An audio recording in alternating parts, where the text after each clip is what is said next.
وہ چھنے نہ چھنے خود جل جل کے بیچارہ آدھا ہو جاتا ہے. تو اس لیے حسد کرنا بے وقوفی ہے بھائی. جس کو جو نعمت ملی اللہ اور دے، یہ دعائیں دیا کرو. اسکول میں لڑکے لڑکیوں کے ساتھ بیٹھنا کیسا ہے؟ لڑکوں کا لڑکیوں کے ساتھ بیٹھنا کہیں بھی بیٹھے ٹھیک نہیں ہے. اپنی بیگم کے ساتھ بیٹھا کریں بس. باقی یہ کہ اسکول میں ایک ساتھ بیٹھنا تو حرام ہے، ناجائز ہے، غیر مسلموں کا کلچر ہے. اس کا آپ نتیجہ دیکھ لیں کیا نکلا ہے اس سوسائٹی میں اس کلچر کا. تو ہمارے جو ہیں جو دم ہلاتے ہیں اس کلچر کے سامنے، وہ بھی وہی کلچر لانا چاہتے ہیں سامنے. تو لڑکوں کو چاہیے خود احتیاط کریں.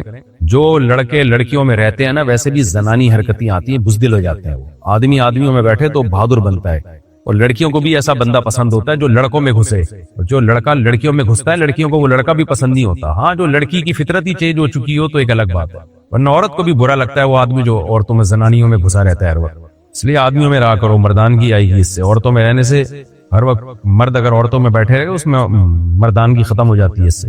بغیر اجازت کسی کا قلم یا چیز لینا گناہ ہے. جی بالکل، کسی کا مال اس کی طیب خاطر کے بغیر، دل کی خوشی کے بغیر حلال نہیں. البتہ بعض دفعہ آپ کو یہ پتا ہوتا ہے کہ میں یہ قلم استعمال کر کے یہیں رکھ دوں گا اور اس کو کوئی بھی اس پہ اعتراض نہیں ہوگا.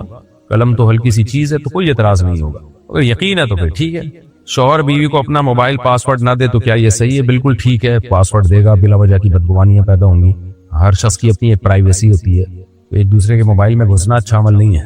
مجھے اکثر دل میں برا خیال آتا ہے، کیا میں گناہگار ہوں؟ دل میں جتنے مرضی خیالات آ جائیں اس سے کوئی گناہ نہیں ہوتا. آنے دیں، ان کو بھگانے کی بھی کوشش نہ کریں، ٹینشن ہی نہ لیں ان کی. بعض لوگ کہتے ہیں کہ فلاں رنگ پہننے سے نحوست ہوتی ہے، کیا اس کی کوئی حقیقت ہے؟ کوئی حقیقت نہیں ہے، جو چاہے رنگ پہنے. البتہ مرد کے لیے صرف انگوٹھی پہننا جائز ہے اور باقی کوئی بھی دھات پہننا جائز نہیں. خواتین جو چاہیں پہنے. بہتر تو یہی ہے کہ وہ بھی صرف سونا اور چاندی پہنے. میں کئی بار توبہ کرتا ہوں مگر پھر بھی غلطی ہو جاتی ہے، کیا میری توبہ قبول ہوگی؟ جی ہاں، اللہ تعالیٰ نے موت تک توبہ کا دروازہ کھولا ہوا ہے. توبہ توڑتے ہوئے تو شرمندگی ہونی چاہیے. جب توبہ کر لی تو مت توڑیں اس توبہ کو. توبہ کرتے ہوئے شرمندگی نہیں ہونی چاہیے. ہمارے ایک دوست ہے، ان سے بار بار گناہ ہوتا تھا. وہ مجھے ایک دن کہنے لگے اب توبہ کرتے ہوئے شرم آ رہی ہے. اللہ کہے گا بار بار توبہ توڑتا ہے. میں نے ان سے کہا توبہ توڑتے ہوئے شرم آ نہیں رہی ہوتی، جہاں شرمانا چاہیے دوبارہ کرتے ہوئے شرم آ رہی ہے، تو یہ شیطان ہے. باقی گناہ ہو کیوں رہا ہے، کسی اللہ والے سے اصلاحی تعلق قائم کریں، تبلیغ میں وقت لگائیں تاکہ گناہ کی عادت ختم ہو. میری بیوی چاہتی ہے کہ میں الگ گھر لے لوں مگر میرے حالات اجازت نہیں. ایسی صورت میں شریعت کیا کہتی ہے؟ جو چیز استطاعت میں نہ ہو تو شریعت اس کا آپ کو پابند نہیں بناتی. اگر آپ کی استطاعت میں الگ گھر نہیں ہے، بیگم کو بتا دیں میری استطاعت نہیں ہے. تو استطاعت سے بڑھ کر جب لوگ کام کرتے ہیں قرضوں میں آ جاتے ہیں، اور جب قرضے چڑھیں گے آپ کے اوپر، لوگ آئیں گے گھروں پہ دروازہ بجائیں گے تو بیگم نے ویسے ہی بھاگ جانا ہے. وہ آج کل بھی جو میرا یہ پروگرام دیکھ رہی ہیں ان بیگموں کے علاوہ کی بات کر رہا ہوں. میاں کی پینٹ میں پیسے ہوں تو بیگم رہتی ہے، ورنہ عدالتی خلے آج کل ایسے کھلے ہوئے ہیں، جج بیٹھے ہوئے خلوں کی ڈگریاں پکڑانے کے لیے خواتین کو. ذرا سا مرد بے روزگار ہوا، چل بھائی عدالت کہتی ہے نکلو یہاں سے. عدالتیں گھروں کو توڑنے میں ماشاءاللہ انہوں نے ریکارڈ تو یہودیوں سے بھی آگے نکل گئے. یہ یہودیوں کی خصلت تھی نا، قرآن کہتا ہے کہ میاں بیوی میں لڑائیاں لڑواتے ہیں. ہماری عدالتوں نے وہ ریکارڈ توڑ دی اور اس سارا کریڈٹ جنرل مشرف کو جاتا ہے. اور جن لوگوں نے جنرل مشرف کے اس فیصلے پر، جن سیاسی لیڈروں نے خاموشی اختیار کی تھی، چاہے وہ مذہبی لیڈر ہوں چاہے غیر مذہبی لیڈر ہوں، ٹھنڈے پیٹوں مشرف کے اس فیصلے کو انہوں نے ہڑپ کر گئے اور عوام کے سامنے بھی نہیں لے کر آئے کہ کتنا غلط فیصلہ مشرف نے کیا ہے. وہ تمام کے تمام سیاسی لیڈر برابر کے مجرم ہیں اس خاندانی نظام کو توڑنے میں. لڑکی اگر شادی کے بعد بھی تعلیم جاری رکھنا چاہے تو شوہر کا روکنا کہاں تک درست ہے؟ دیکھو، تعلیم جاری رکھنا چاہے تو لڑکی کو چاہیے پہلے سے سسرال سے ایگریمنٹ کر لے کہ میں اس شرط پہ شادی کر رہی ہوں کہ میں شادی کے بعد تعلیم جاری رکھوں گی. تو پھر شوہر اخلاقی طور پر پابند ہے کہ وہ تعلیم سے مت روکے. میں تو لوگوں کو یہی مشورہ دیتا ہوں کہ بھئی تعلیم کو شادی میں رکاوٹ نہ بنائے، نہ شادی کو تعلیم میں رکاوٹ بنائے. لڑکی اگر پڑھ رہی ہے، میڈیکل کالج کے پہلے سال میں ہے، دوسرے سال میں، انجینئرنگ یونیورسٹی کے پہلے سال میں، دوسرے سال میں، یا انٹر کر رہی ہے، فرسٹ ایئر کر رہی ہے، تو اب یہ نہیں کہ تعلیم مکمل کرے گی تو ہم شادی کریں گے. نکاح بھی شریعت کا حکم ہے، اس کو جلدی کرنا ہے. تو اس کے بہت سخت فسادات ہیں دیر سے نکاح کے. تو اور تعلیم بھی ایک وقت کی ضرورت ہے، تو اس کا تقاضا یہ ہے کہ دونوں پر عمل کیا جائے. یورپ میں تو ایسا ہی ہوتا ہے، پریگننسی میں بھی خواتین جا رہی ہوتی ہیں یونیورسٹی میں پڑھنے کے لیے. یہ ہمارے یہاں یہ ہوا بنا دیا ہے. اب اس کا طریقہ یہ ہے کہ پہلے سے ایگریمنٹ کر لیا جائے، بھائی اب بچی میڈیکل کالج کے پہلے سال میں ہے تو ہم شادی کر رہے ہیں، آپ کو ڈاکٹر لڑکی چاہیے نا، یہ لو یہ لڑکی آپ نکاح کرو. اب آگے 3 سال کی فیسیں آپ لوگ بھرو گے، کم وقت تو سسرال بھرے گا، کیونکہ اب یہ آپ کی امانت ہے تو اب آپ بھرو گے فیسیں. وہ سسرال کیا بولوں، مجھے منہ سے گالی نکل رہی ہے، اللہ معاف فرمائے. یہ ایسے بھٹ حرام سسرال ہیں، یہ کہتے ہیں ہمیں ریڈی میڈ ڈاکٹر چاہیے تاکہ خرچہ والدین کا ہو، پیڑے ہم کھائیں بیٹھ کے، ایسے ہڈ حرام قسم کے سسرال نہیں ہے، اسرائیل ہے، یہ سسرال نہیں ہے۔ تو ہڈ حرامی کے خلاف جب میں بات کرتا ہوں تو لوگ بولتے ہیں مفتی صاحب تعلیم کے خلاف ہیں، مفتی صاحب شادی کرتے رہتے ہیں۔ بھائی ہڈ حراموں کے خلاف بول رہا ہوں میں۔ آپ اپنی بچی کو پڑھا رہے ہو، باپ ماشاءاللہ پڑھا رہے ہیں، اچھی بات ہے بھائی، جب کسی کو شادی کرنی ہے تو یہ لو بھائی، بچی آپ کی امانت ہے، جب تک ہمارے گھر میں تھی ہم نے پڑھایا، اب آپ پڑھائیں گے۔ تو اس کا مطلب یہ نہیں کہ باپ اپنی ذمہ داری سے سبکدوش ہو رہا ہے، باپ کہہ رہے ہیں کچھ ہڈ حراموں کچھ ذمہ داری تم بھی تو اٹھاؤ نا، جب یہ پیسے کمائے گی تو یہ مجھے تھوڑی دے گی، تمہیں دے گی ہڈ حراموں۔ تو لیکن سسرال بڑا ہڈ حرام ہوتا ہے، بڑا ہی ہڈ حرام سسرال ہے۔ جو میرا بیان سن رہے ہیں ان کی بات کر رہا ہوں میں، ان کے علاوہ کی بات نہیں کر رہا۔ بڑے ہڈ حرام ہیں، ان کو ریڈی میڈ بہو چاہیے، ریڈی میڈ پروفیسر چاہیے، ریڈی میڈ لیکچرار چاہیے، تاکہ حرام خور چاہتے ہیں کہ یہ سارا خرچہ ان کے ماں باپ کا ہو، ہم حرام خور بیٹھ کے کھائیں یہاں پہ پیڑے۔ ان کو ڈاکٹر بہویں اس لیے نہیں چاہیے کہ یہ تاکہ وہ خواتین کا علاج کریں، ان ہڈ حراموں کو اس لیے چاہیے نوٹ چھاپ کے لائیں۔ سوسائٹی میں یہی ہو رہا ہے، تو اس لیے جو ہے نا، میں جو بات کر رہا ہوں وہ سوچ سمجھ کے کر رہا ہوں۔ باپ پڑھائے اپنی بچی کو، اور جب شادی کی عمر ہو، کوئی رشتہ آئے، بولے اب آپ پڑھائیں گے، بسم اللہ کریں، لے کے جائیں یونیورسٹی میں، تو پہلے سے معاہدہ کر لیا جائے کہ بھئی آپ اس کو یونیورسٹی سے شادی کے بعد روکیں گے نہیں، تو پھر شوہر نہیں روک سکتا ہے، غیر اخلاقی حرکت ہوگی۔ لیکن اگر ایسا کوئی معاہدہ نہیں ہے، شادی ہوئی ہے، تو پھر بھئی شادی کے بعد تو پھر شوہر کی مرضی چلے گی نا۔ اگر وہ گھر سے نکلنے سے منع کرتا ہے تو پھر عورت گھر میں رہے گی، پھر وہ شریعت یہی کہتی ہے کہ شوہر کی اطاعت پہلے، کیونکہ گوروں نے تو گھرداری ان کے یہاں ہے ہی نہیں نا۔ انگریزوں کی نظر میں تو صرف ایجوکیشن اور سائنسی ترقی ہے، اسلام کی نظر میں گھرداری بھی تو کوئی چیز ہے نا، گھر بھی تو سنبھالنا ہے۔ تو کتوں کے ساتھ تھوڑی بڑھاپے میں زندگی گزارنی ہے، انسانوں کے ساتھ زندگی گزارنی ہے۔ وہ جب ہی ہے جب گھر ہو، وہ ہاؤس وائف ہو، بچے ہوں، بہویں ہوں، داماد ہو، سارا سسٹم ہو۔ تو پہلے سے ایگریمنٹ ہو جائے تو ٹھیک ہے، پہلے سے ایگریمنٹ نہ ہو تو پھر شوہر کی اطاعت بہرحال کرنی پڑے گی۔ کچھ باتیں ٹھیک ہوتی ہیں لوگوں کی مینٹل لیول سے اوپر کی۔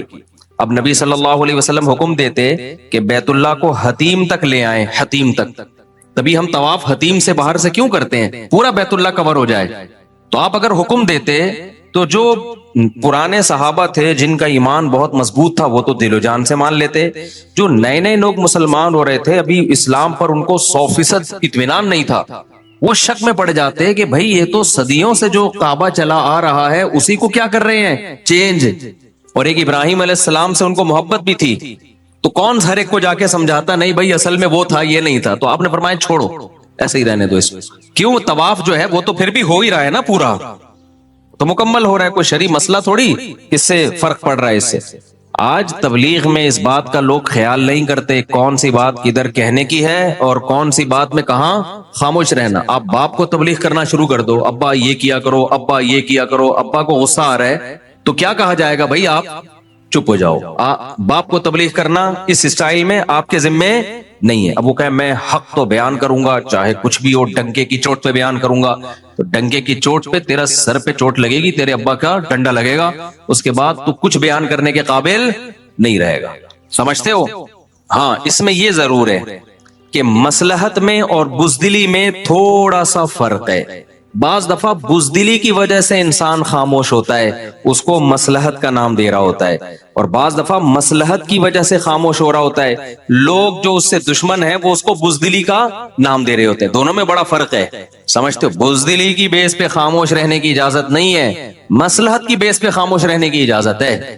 بزدل کا مطلب ڈرتا ہے کہ میرے ساتھ یہ نہ ہو جائے، میرے ساتھ یہ نہ ہو جائے، مجھے یوں نہ کر دیا جائے، مجھے یوں نہ، یہ تو جائز نہیں ہے۔ ایک ہے مصلحت کہ جو کام آپ کر سکتے ہیں اس سے بھی محروم ہو جاؤ گے تو اس سے نقصان دین کو ہوگا۔ جیسے نبی صلی اللہ علیہ وسلم اگر حکم دیتے کہ نہیں بھائی دیوار کو بڑھا دو، ہم کسی سے نہیں ڈرتے، بھائی بات ڈرنے کی نہیں ہے۔ جو نئے نئے لوگ اسلام قبول کر رہے ہیں ان کا دین داؤ پہ لگ جائے گا، اس سے نقصان کس کو ہوگا؟ اسلام کو ہوگا۔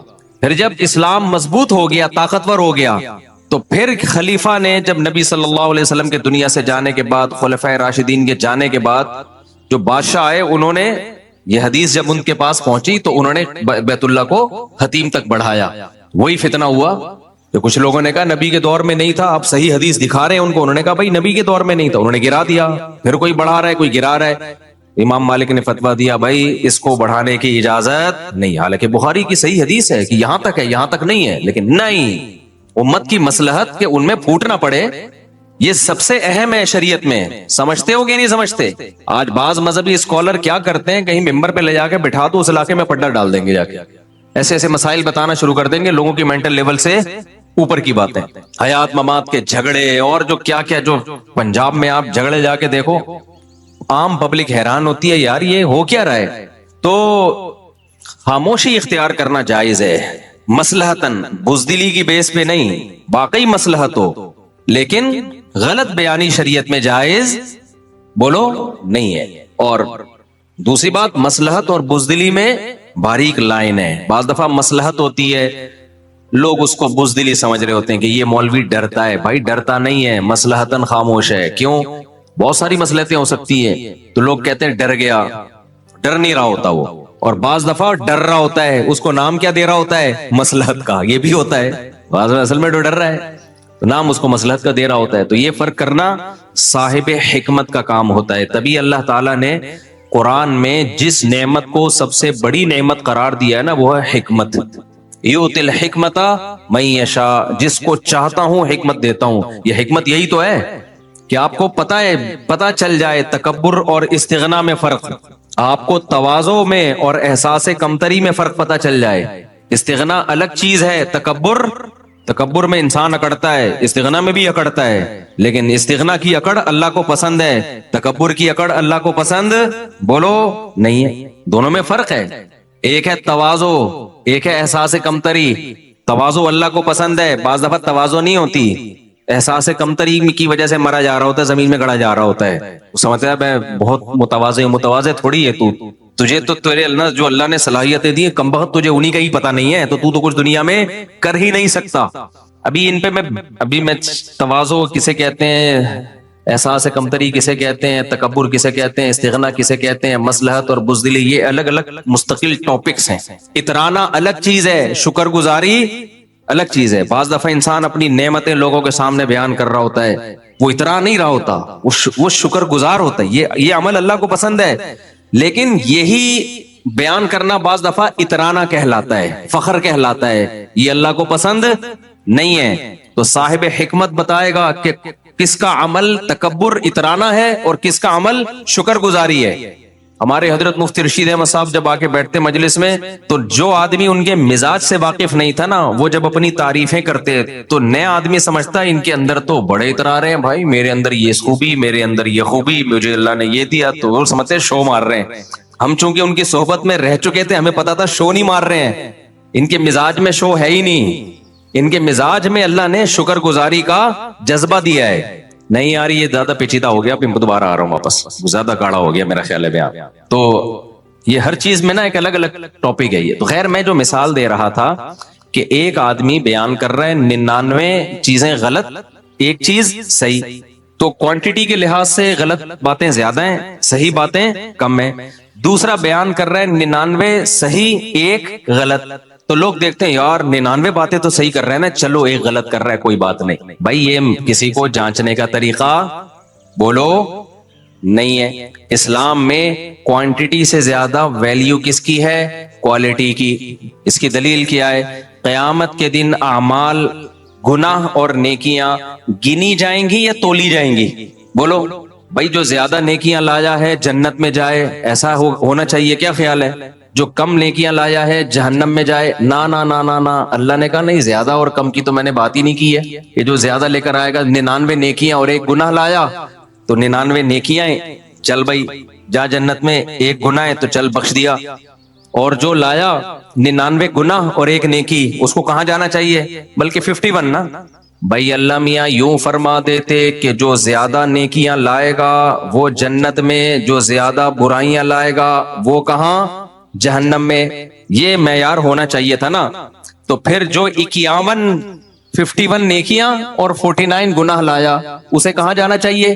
میں منہ سے یعنی بول لیں چاہیے نا 51 نیکیاں اور 49 گناہ، کیونکہ اس کی نیکیاں زیادہ ہیں، گناہ کیا ہیں؟ کم ہیں. تو جو اسکالر 99 صحیح باتیں کر رہا ہے، ایک غلط کر رہا ہے، اسے بھی جنت میں جانا چاہیے نا. کیا خیال ہے بھائی صاحب؟ میں کوئی چارٹرڈ اکاؤنٹنٹ کے ایکویشنز تو نہیں حل کروا رہا آپ سے بیٹھ کے نا، سیدھی سیدھی مثالیں دے رہا ہوں بھائی. تو جو 99 نیکیاں لایا ہو ایک گناہ، اسے کہاں جانا چاہیے؟ جنت میں، کیونکہ نیکیاں زیادہ ہیں، گناہ کیا ہیں؟ کم ہیں. لیکن اللہ میاں کے ہاں یہ معیار نہیں ہے. اللہ میاں نے یہ نہیں فرمایا جو زیادہ نیکیاں لائے گا وہ جنت میں, جو زیادہ گناہ لائے گا وہ جہنم میں. نہ اللہ میاں نے فرمایا فمن ثقلت موازینہ, جس کی نیکیوں کا پلڑا جھک گیا, وزنی ہو گیا. چاہے ایک ہی نیکی ہو, بعض دفعہ ایک ہی نیکی اتنی بھاری ہوگی, اور جس کے گناہوں کا پلڑا جھک گیا, پلڑے پر ہوگا, سمجھتے ہو, پلڑے پر ہوگا حساب کتاب. اب اس میں مبہم رکھ دیا کہ بھائی ایک گناہ ہو سکتا ہے وزنی بہت ہو سکتا ہے, وہی ساری نیکیوں کو کھا کے ختم, اور ایک نیکی ہو سکتا ہے ایسی خاندانی وزن ویٹ اتنا ہو کہ سارے زندگی کے گناہوں کو اژدہے کی طرح کھا کے. تو اس سے پتا چلتا ہے بھائی جو اسکالر 99 غلط باتیں کر رہے ہیں ایک صحیح کر رہے ہیں, تو اس کا مقابلہ اس سے نہیں کرانا جو 99 صحیح کر رہا ہے ایک غلط. نہ دیکھنا ہے کہ وہ جو ایک غلط ہے اس کا ویٹ کتنا ہے. اگر 99 صحیح ہے ایک غلط ہے لیکن وہ غلط بہت وزنی ہے, تو وہ ایک غلط بھی اس اسکالر کے گمراہ ہونے کے لیے.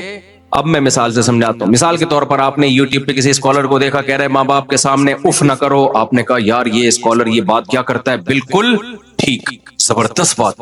بیوی سے محبت کرو, غلط ہے صحیح ہے یار, یہ ہمیشہ میاں بیوی کے حقوق پر اچھی بات کرتا ہے. عورت کو کہتا ہے کہ شوہر کی اطاعت کرو, شوہر کو کہتا ہے بیوی سے محبت کرو, زبردست, خاندانی ہو گیا. حج کیا کرو, عمرہ کیا کرو, نماز پڑھا کرو, زکات, یار ساری باتیں تو صحیح ہیں. مولوی پتہ نہیں اس کے پیچھے کیوں پڑ گئے ہیں. ایک بات وہ صرف غلط کرتا ہے, وہ یہ کہ اللہ کے سوا کسی اور کو بھی پکارا کرو. بھائی یا اللہ مدد کے ساتھ یا رسول اللہ مدد بھی چلتا ہے. بھائی اگر تم نے اللہ میاں کے یعنی بیت اللہ کو سجدہ کر لیا ٹھیک ہے, کبھی قبر کو بھی کر لیا تو اتنا برا نہیں ہے جتنا یہ وہابڑوں نے پھیلایا ہوا ہے. اتنا بھی برا نہیں ہے. یہ وہابیوں کی سپرلیٹو ڈگری ہے وہابڑے, کیونکہ میں تو کمنٹس میں دیکھ رہا ہوتا ہوں نا, ہمیں جہاں بہت سے لوگ اپریشیٹ کر رہے ہوتے ہیں, بہت سے پتہ نہیں کیا کیا بھی کر رہے ہوتے ہیں, تو یہ وہابڑوں کو کیا پتا. تو اگر کسی نے کر لیا تو کیا ہو گیا اس سے. تو بھائی یہ بات تو ایک غلط کی ہے, لیکن یہ اتنی غلط ہے, اتنی وزنی ہے کہ یہ کسی کے گمراہ ہونے کے لیے بولو کافی ہے. یہ اتنا کافی ہے کہ اس کو سننا چھوڑ دو ورنہ بیڑا غرق ہو جائے گا تمہارا. کیونکہ یہ مسئلہ تو اللہ نے قرآن و سنت میں اتنی وضاحت سے بیان کر دیا ہے کہ اگر کوئی یہ بات کرتا ہے اس کا مطلب الحمد سے لے کے والناس تک قرآن کا ایک حرف بھی اس کی سمجھ میں نہیں آیا, تو تمہیں نکاح طلاق کے مسائل کہاں سے بتائے گا. ہو سکتا ہے چوری کر کے دوسروں کی کتابیں دیکھ کے بتا رہا ہو, جس کی اتنی تحقیق نہیں ہے کہ ایاک نعبد و ایاک نستعین, اے اللہ ہم تیری ہی عبادت کرتے ہیں, تجھی سے مدد طلب. اس کو اس کا مطلب نہیں آتا تو کیا کرنا کیا ہے پھر اس کا, ہم نے نہیں آئی بات تو پھر تو یہ باتیں تو سبھی کر لیتے ہیں. یہ کون سا تیر مار لیا اس نے اتنے بڑے مسئلے میں, جس نے تحقیق میں غلطی کر لی تو نکاح طلاق کے مسائل میں کہاں سے صحیح بات کرے گا. اگر وہ کر رہا ہے تو علماء کی کتابوں سے چوری کر کے کر رہا ہے, اپنی تحقیق نہیں ہے. محقق ہوتا تو توحید کے مسئلے میں اتنی بڑی ڈنڈی نہ مارتا. نہیں آ رہی میرا خیال ہے بات سمجھ میں. ہم غامدی صاحب کے کیوں خلاف ہیں؟ غامدی صاحب بھی بہت ساری باتیں ٹھیک بھی کرتے ہیں, لیکن جو غلط کرتے ہیں نا وہ اتنی غلط ہوتی ہیں کہ ہماری درجہ اولا کے بچے کو پتا ہے کہ غلط ترجمہ ہو رہی ہے. سمجھ رہے ہو کہ نہیں سمجھ رہے؟ محترم ڈنڈی مار رہے ہیں ترجمے میں. حضرت عیسیٰ کی حیات کا انکار کہ حضرت عیسیٰ آسمانوں پہ زندہ ہیں, یہ غلطی ایک ہے, اس کا وزن بہت زیادہ ہے. کیونکہ آپ سارے صحابہ کو, تابعین, تبع تابعین, چاروں ائمہ, محدثین, فقہا, سب کو سمجھ رہے, ان کو قرآن و سنت کا پتہ تھا ہی نہیں. اب ہمیں پتہ چلا ہے قرآن و سنت کیا ہے. یہ غلطی ایک ہے, لیکن یہ آپ کی علمی حیثیت کو 2 ٹکے کی اس نے نہیں چھوڑا. آپ کو یہ بتا دیا کہ آپ کی تحقیق 2 ٹکے کی بھی نہیں ہے, کچھ بھی نہیں آتا آپ کو. باقی جو صحیح باتیں آپ کر رہے ہیں وہ تو سارے کر رہے ہیں, تو آپ بھی کر لو, ٹھیک ہے. کیا کون سا آپ نے کوئی تیر مار لیا اس میں؟ نہیں آ رہی میرا خیال ہے بات. عیسیٰ علیہ الصلوۃ والسلام کے بارے میں اجماع امت کیا ہے؟ حضرت عیسیٰ آسمانوں پہ زندہ ہیں. اب ہم جب اس میں سختی کرتے ہیں نا کہ یہ مسئلہ اجماعی ہے, غامدی صاحب نے جو اس کی مخالفت کی ہے غلط ہے, تو لوگ کہتے ہیں دیکھو غامدی صاحب کتنے محبت سے سمجھاتے ہیں اور یہ مولوی کیسے جذباتی ہوتے ہیں. کیونکہ ہمیں اس مسئلے کے ویٹ کا اندازہ ہے, اس لیے جذباتی ہوتے ہیں. وزن کا اندازہ ہے. جس نے تھوڑا سا بھی قرآن پڑھا ہو, حدیث پڑھی ہو, اس کو اس مسئلے کے ویٹ کا بولو اندازہ ہے کہ یہ کتنا وزنی ہے. اتنا ہلکا نہیں ہے جیسے آپ نے اڑا دیا اس کو ایکچولی کر کے. نہیں آئی میرا خیال ہے بات. یہ تو اجماعی عقیدہ ہے بھائی, اور قرآن کہہ رہے جو اجماع امت کے خلاف چلے گا نولیہ ما تولا, جہاں جا رہے ہم جانے دیں گے اس کو. یہ بڑی سخت دھمکی ہے, پھر اس کی کوئی لگام نہیں ہوگی, بے لگام اونٹ کی طرح چلتا رہے گا پھر وہ. اتنا غلط ترجمہ, اتنا توڑا موڑا ہے آیت کو. اب جن کو نہیں آتا ترجمہ وہ تو کہیں گے کہ یار تحقیق ہے, جنہوں نے پڑھا ہوا ہے وہ کہیں گے بھائی آپ چھوٹی غلطی کر لیتے یار, رفع الیدین کے مسئلے میں کر لیتے, زور سے آمین آہستہ آمین, یہ جھگڑے چل رہے ہیں ہمیشہ سے, کر لیتے. اتنے بڑے مسئلے میں آپ نے اتنا بڑا بلنڈر مارا, جیسے انجینئر علی مرزا نے آیت کا ترجمہ غلط کیا نا, خلا والی آیت کا. پوری امت کا اجماع ایک طرف ہے اور آپ نے کہہ دیا عورت کو بھی عدالت سے ڈیورس کا حق ہے جس طرح مرد کو طلاق دینے کا حق ہے. تو یہ چھوٹا مسئلہ نہیں ہے جو انجینئر سے جو غلطی ہوئی ہے نا, یہ ویٹ کیا ہے, یہ بہت وزنی ویٹ ہے. آپ نے جو غلطی کی ہے وہ کام کیا جو یہود و نصارہ میں بھی نہیں تھا. آسمانی مذاہب میں ہمیشہ سے نکاح ختم کرنے کا اختیار مرد کے پاس ہوتا ہے, ہمیشہ سے. یہ تو اب سیکولر لبرل حکومتوں نے آ کے عورت کو اختیارات دیے ہیں. تو یہ مسئلہ ایک ہے, لیکن یہ آپ کی علمی شخصیت کو 2% کا نہیں چھوڑتا. اس سے پتہ چلتا ہے آپ کی علم کی حیثیت 2% کی نہیں ہے. پتہ ہی نہیں آپ کو قرآن و سنت میں لکھا ہوا کیا ہے, تو آپ باقی مسائل میں جو پیچیدہ ہیں ان میں کیا تحقیق کرو گے. تو بعض دفعہ مسئلہ ایک ہوتا ہے, وزن اس کا بولو بہت ہیوی ہوتا ہے. یہ جو کہتے ہیں نا, انجینئر صاحب نے 20 دفعہ یہ دعویٰ کیا ہے کہ عورت کو بھی ڈیورس کا حق ہے, یعنی خلا کے ذریعے جس طرح مرد کو حق ہے. یہ لطیفہ ہے, یہ لطیفہ جس کو تھوڑا سا قرآن و سنت کا علم ہے. اتنا بڑا بلنڈر یار, پورا خاندانی نظام کی ایسی کی تیسی, اور آپ کو نہ بخاری کا پتا, نہ مسلم کا پتا, نہ اجماع امت کا پتا. تحقیق تو کر لیتے. تو اتنے بڑے بڑے بلنڈر ہوتے ہیں جس سے پتا چلتا ہے بھائی آپ جن مسئلوں پہ تحقیق پیش کر رہے ہو نا, وہ تحقیق بھی کیا ہو جاتی ہے, مشکوک, کہ وہی ہوگی پھر جو یہاں کیا ہے. تو اگر کوئی اسکالر 99 باتیں ٹھیک کر رہا ہے, ایک بات غلط کرتا ہے کہ قبر کو سردہ بھی جائز ہے, بھائی یہ بات تو ایک ہی ہے. پھر یہ نہیں کہہ سکتے اتنی صحیح باتوں میں اگر ایک غلط ہو گئی, بھائی وہ غلط, وہ یہ ایسے ہی ہے جیسے کوئی محقق ڈاکٹر ہو,